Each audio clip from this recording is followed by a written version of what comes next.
fans. What message would you like to send for Israel? If I have fans over there, I've never been there. If I have fans over there, then I hope you've been following my career. I hope I inspire people over there to not only want to be great in sports, but I want to just be better in general in life. So hopefully someday I can make it over there. Like I said, I've never been over there, but I've heard nothing but great things, and I appreciate the question. Yes, we are back here on WLTH 1370 AM. That's 92.7 in the FM dial. This is Issues and Answers Friday, better known as Straight Out of the Cannon with me, Scott Cannon. Coming up later on, we're going to celebrate the 6th anniversary of our little show here at the end of the show. But now we are going to get into a topic that I think is, seems to be very, very emblematic of the type of society that we're living in currently. With the celebrity culture and everything. The NBA All-Star game was on Sunday. And let me just say this. The players, for once, actually played for real. They actually played for real. Instead of just lackadaisically throwing up random three-pointers and playing Matador defense. They actually tried to win. So I give all props to Victor Wembanyama and Anthony Edwards, who both seem to take it seriously. The next generation of young guns seem to have a real competitive spirit about them in the NBA. But the main story from this game, just like with last week's Super Bowl, was once again not what happened on the field, or in this case, on the court of play, but in the never-ending culture wars that we can't get rid of. These culture wars are like, they find their way in every single facet of our lives in this current climate. First, director and firebrand Spike Lee was seen wearing a belt that was in the colors of the Palestinian flag, making his allegiance known in the ongoing genocide against Palestinian people in Gaza and the West Bank. Secondly, as you heard there, NBA icon LeBron James was asked his feelings about the state of Israel, and he did his best to toe the delicate line between offending the rabid Zionists who have much control over our media, government, and held the NBA itself, let's just be real here, and the rest of the world that sees that Israel is committing generational atrocities against a civilian population. His answer was to say he'd heard nothing bad about Israel and would like to visit one day. That was intended to thread the needle. An offhanded comment that I'm sure LeBron didn't put much thought into. I don't think he's some super devoted Zionist like people are implying online or whatever. I just think he's trying to just be diplomatic. But instead, he ended up inflaming the criticisms of everybody who's seen the mass extinction campaign meted out by our greatest ally. Both Lee and James have in the past been outspoken about plenty of issues. So I think this goes without saying that both understand just how perilous the journey of the black superstar activist is. And this is a journey that has tested even the strongest and most determined people in our community, the black community. So era by era, black celebrity activism in the United States has been used, fame has been used as leverage for political, social, and cultural change, from survival to power to the eventual backlash that we're seeing here. It really starts in the early 20th century, where you have people like Booker T. Washington and W.E.B. Du Bois, who were, at a time, celebrity sort of political figures, scholars. W.E.B. Du Bois used his fame to co-found the NAACP in 1909 and to argue for political agitation for rights of black people. A lot of people don't know that what inspired the founding of the NAACP was the Springfield Race Massacre of 1908. I suggest anybody, if you've never heard of the Springfield Race Massacre of 1908, look it up. It was horrific. Hundreds of black people massacred, brutalized. The whole black community of Springfield, Illinois, basically wiped out. And so his answer was to use his platform as a black intellectual, and at that point he was the equivalent of a black celebrity, to fund the NAACP and to agitate for more rights for black people. Booker T. Washington, however, used his fame to argue for black self-determination. He wanted the black community to turn inward. So he used his fame, his celebrity, starting Tuskegee Institute and these things. He argued for black self-determination and black compliance to sort of mitigate white racism. Look, let's just make ourselves small and maybe white people will leave us alone. Now, there's always been a tendency of people to choose between Du Bois and the talented 10th perspective and Booker T. Washington and the perspective of, let's just try to do our best to, work on ourselves and do the best we can to stay out of white people's way. I don't hate on either one of them because I live in 2026 with laptop computers. I'm surrounded by computers here in this studio, okay? I live in an 80% black city where my mayor's black, the police chief's black, the city council's black. The Ku Klux Klan are not going to run up in here and lynch me right now. And it's very easy for a lot of people to judge W.E.B. Du Bois or Booker T. Washington for the stances they were taking back in 1902.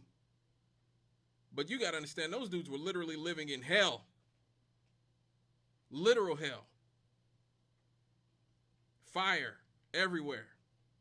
You could see your whole neighborhood and everything and everybody you know burned to a crisp any given day. So I don't judge them. I think they both have their values and their virtues. Also, in the early 20th century, you had Paul Robeson, who, my God, Paul Robeson was one of the greatest football players of his time, one of the greatest actors of his time, one of the greatest singers of his time, and he used his platform to support labor, organized labor, what I talk about here, left-wing progressive causes, the working class, class analysis, class loyalty to the working class, anti-colonial movements, socialism. Yeah, he was a socialist. He was blacklisted. He was one of those people who was blacklisted, like many black celebrities who fought for civil rights. And ultimately, the irony is that Paul Robeson was treated like a dog here in America in spite of being a talented, he was a brilliant academic, he was a brilliant athlete, a brilliant actor, a brilliant singer, but he was treated like a dog in America, so he ended up going over to Russia, and they treated him like a god over there. So once again, I always have to do this on this show. Remind you of why they want you to hate those people. Why they want you to hate the Chinese, why they want you to hate the Russians. When you look at history, who's been on the wrong sides of civil rights? Who's been wrong, who's been right? It's usually not the United States. Just saying. Generally, and Paul Robeson was a living testament to that, which is why this country destroyed him. And he ultimately ended up dying in squalor, relative poverty, in the 70s. Josephine Baker was another person. She went abroad. She had to go abroad. She went over to France because in America she was treated as a second-class citizen. Meanwhile, in France, she was a superstar. To this day, Josephine Baker is one of the greatest celebrities they ever had over there in France. Again, treated like a dog here in the United States. Land of the free, I'm just saying.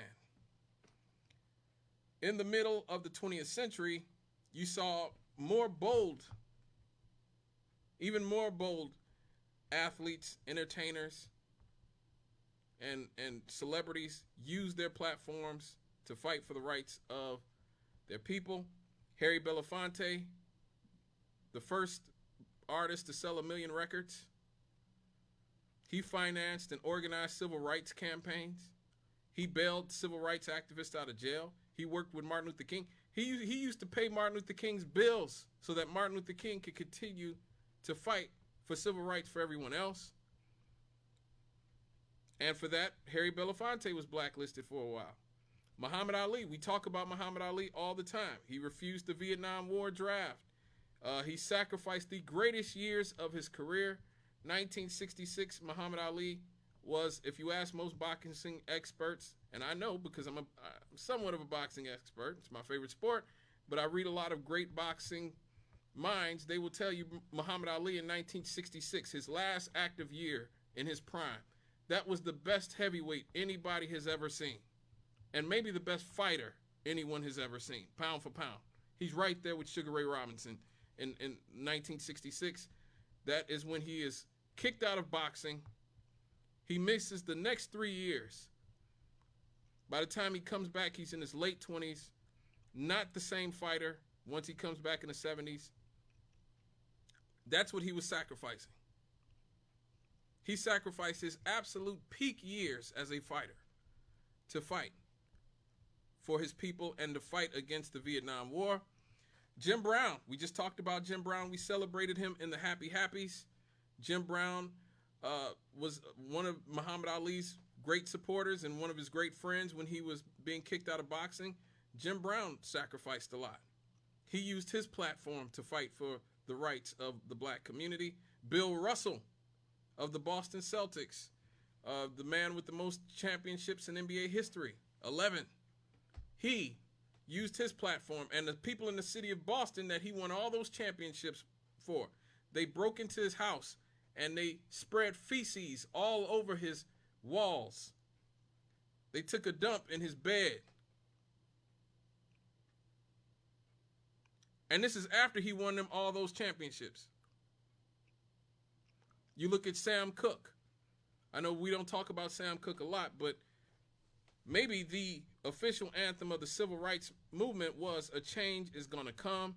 He used his platform to push for change.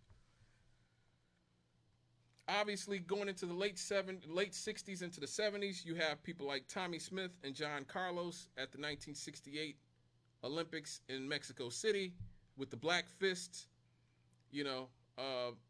which was to this day one of the most iconic moments in Olympic history. You have people like Nina Simone, who made explicitly defiant protest music like Mississippi Goddamn. She often called out white supremacy by name. Nina Simone was not afraid of anything or anybody. And of course, somebody like James Brown promoted black pride, say it loud, I'm black and I'm proud, while also navigating power politics within mainstream institutions.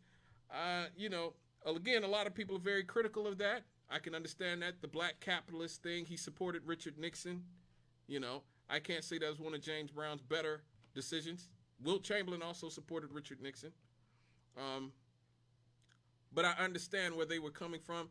At that point, post-civil rights, the idea was that, well, now we're free. We can be the black capitalists, and sort of liberate ourselves from the institutions. What they did not know is that Richard Nixon and his advisors and all those people had no intention of letting black people integrate into the capitalist system with any level of power. That's why he specifically started the war on drugs to target and harass black communities. That's not me saying that. His own aide, John Ehrlichman, said Richard Nixon hated blacks. We started the war on drugs so we can have an excuse to harass and to break up black communities. Okay, so again, that's just sort of where we've been. So that's what was going on during the 70s.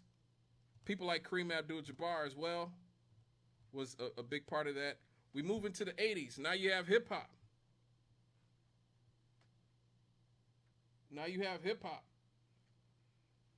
You have people like Public Enemy,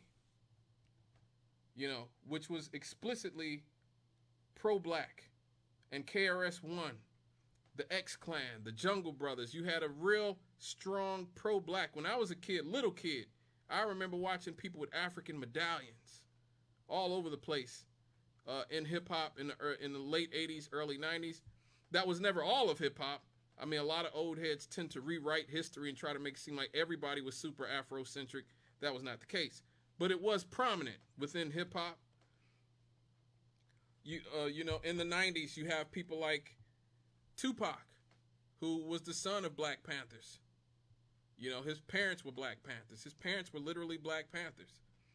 And Tupac was somebody who was quick to call somebody out for being a sellout. He called out black celebrities who did not speak up on issues. He called out, you know, Eddie Murphy. He called out MC Hammer. He called, even though him and MC Hammer went on to be really good friends, he called out, you know, Janet Jackson and Michael Jackson and all these different black pop stars who weren't talking about police brutality and racism against the black community in the early 90s and the late 80s. You had Spike Lee, who we just talked about. Spike Lee used things like Do the Right Thing and other movies to talk about racism, to shine a light on racism and white supremacy in our society, and continues to do such. You know, even into the modern day, a lot of Spike Lee's movies are still very politically charged. Which moves us into the 21st century. The 21st century is a little, it's iffy because it's the type of explicit political activism was not really a thing. People like Michael Jordan and Tiger Woods in the 90s, sort of Oprah, Bill Cosby. There was this feeling going into the 80s, pretty much starting with Magic Johnson and Dr. J, I would say. Really Dr. J, Magic Johnson, coming into Michael Jordan, Tiger Woods, sort of that the real empowerment isn't being defined in being anti-establishment. It's in empowering yourself and making as much money as possible. Sort of what James Brown was saying, the black capitalism. And that's how you would empower the black community. And into the 2000s, you see many black celebrities, especially in hip hop, like P. Diddy, Jay-Z, these types of people. You know, they kept that message, sort of like, we're about getting the bag and empowering ourselves. So that's our form of black power. LeBron at first was not a very political person. I remember many years ago when Nike, when they wanted him to sign a petition, I think against sweatshop labor, and he refused to sign it. I think this was against China, and you know, LeBron was like, you know, I'm not with that. And LeBron has always been very iffy about criticizing China and Israel now, and those types of things where his finances are threatened. Now that being said, he was outspoken about, you know, getting people out to vote, and you know, for candidates he supports, like Hillary Clinton, and a vote against Donald Trump. That earned him the ire of the president and many of the MAGA people. In the 2010s, you started seeing a comeback of the militant black activism after the deaths of Trayvon Martin and Michael Brown. You saw the movement for Black Lives and Black Lives Matter. You saw Eric Garner as well. You started seeing NBA players wearing I Can't Breathe shirts and wearing Black Lives Matter shirts. You saw, obviously, Colin Kaepernick, who we talked about many times on this show, who sacrificed his career in order to protest police brutality in the way that he saw fit. You see, even people like Beyonce, who I would argue is a petite bourgeoisie feminist, somebody who recognizes that political protest sells. And so she started integrating a little bit of political messaging into her music. And somebody like Kendrick Lamar, who as the biggest rapper of his generation, talks about racism, talks about police brutality, at the Super Bowl, I actually did a segment. You can check it out on my YouTube page, Scott Cannon Radio.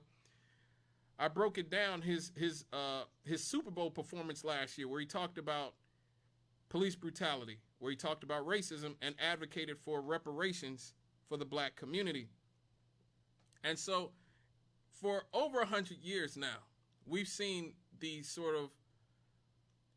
dance that black athletes, actors, singers, celebrities, academics have to do in order to try to maintain a certain status in their society, while at the same time addressing the many evils that affect their communities. Let me get this caller before I get out of here. Hello, caller. What's up? Well, good evening. Good evening. What's up? I was just thinking about the relevance of the whole, Chamber of Commerce Powell thing into the work. We're talking about we talking about black celebrity, the perilous. Yeah. Okay. I know, but you mentioned earlier about the way, but the law was curved, and we went away from the real idea of civil rights to really wealth, and Franklin Frazier talks about the bourgeoisie a lot, Yes. and entertainment. He talks about entertainment and sports. I mean, it's kind of those issues, right? But anyway, when you brought it up, I just thought, Powell. I mean, that's one of their major concerns is integration. Right. And so they're using the FBI to promote their agenda. Right. And anyway, thanks a lot, Scott. Well, thank you for calling. I agree. He's right. He's right. Richard Nixon named Lewis Powell to the FBI. We talked about it some months ago when I did History's Greatest Monsters on Lewis Powell. Yes. But yeah, integration, once the right wing lost the integration fight, they pivoted to other culture war issues like abortion. And I actually did a segment on that some probably about a year or two ago, probably 2 years ago, of how the right became the official anti-abortion coalition, how the right adopted abortion as their sort of culture war issue. That was not always the case. People like Richard Nixon and a lot of Rockefeller Republicans in the 60s and 70s did not care too much about abortion. Like, you'd hear old Republicans saying, like, as long as black kids we're not creating more black kids on welfare, who cares? Like, they literally say stuff like that. And so, like, really, abortion was a wedge issue that people like Lee Atwater, Kevin Phillips, that all the sort of right-wing types who had lost the integration battle could use as a way to stay politically relevant. And so now it's kind of worked. There was actually a political argument, a political article on this very topic. I wish I would have known Vic was going to bring that up. I would have actually found that article, but it was something like how the right wing adopted abortion, or how abortion rights became the issue of the Republicans, something like that. But yeah, it is important to look at that situation and realize that, like, these issues are pretty, these wedge issues are distractions. In the late 60s, early 70s, a lot of pro-black people were anti-abortion. Malcolm X and the Nation of Islam. The Black Panthers, a lot of Black Panthers were anti-abortion because they thought, a lot of black militants thought that abortion was a conspiracy to stop black babies from being born. Jesse Jackson, who we paid tribute to all show, he was against abortion. Joe Biden, Ted Kennedy, a lot of people on the supposed left were anti-abortion, and a lot of people on the supposed right were okay with abortion.